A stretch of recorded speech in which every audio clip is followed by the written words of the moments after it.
Supreme court থেকে বড় খবর এলো রাজ্য সরকারি কর্মচারীদের ডিএ মামলা নিয়ে। ডিএ মামলায় জয় হলো রাজ্য সরকারি কর্মচারীদের। 50% দিয়ে এখনই মেটাতে হবে রাজ্য সরকারকে, এমনটাই রায় দিয়েছে মাননীয় উচ্চ আদালতের বিচারপতিদ্বয়। তো আজ সুপ্রিম কোর্ট থেকে বিরাট রায় এলো রাজ্য সরকারি কর্মচারীদের জন্য। রাজ্য সরকারি কর্মচারীদের 50% দিয়ে মেটাতে হবে রাজ্য সরকারকে এর মধ্যেই। আগামী 16ই মে 2025 অর্থাৎ আগামী 16 তারিখ ফের সুপ্রিম কোর্টে ডিএ মামলা উঠতে চলেছে রাজ্য সরকারি কর্মচারীদের। আর অবশেষে কিন্তু রাজ্য সরকারি কর্মচারীদের বিরাট জয় হলো।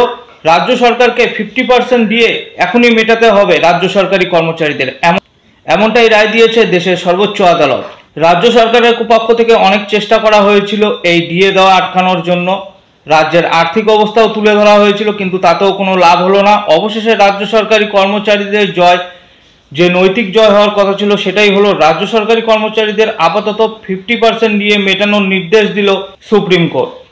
তো পশ্চিমবঙ্গ রাজ্য সরকারি কর্মচারীদের ডিএ মামলা নিয়ে এই মুহূর্তে সব থেকে বড় একটি খবর, সেটি এই ভিডিওতে শেয়ার করলাম। ভিডিওটি ভালো লাগলে অবশ্যই ভিডিওতে লাইক করবেন, ইনফরমেশনটি শেয়ার করবেন এবং চ্যানেল নতুন হয়ে থাকলে অবশ্যই চ্যানেলটিকে সাবস্ক্রাইব করে পাশের নোটিফিকেশন বেলটি প্রেস করে রাখবেন পরবর্তী ডিএ সংক্রান্ত গুরুত্বপূর্ণ খবরের আপডেট সবার আগে পেতে। এখনকার মতো খবর এ পর্যন্তই। ধন্যবাদ।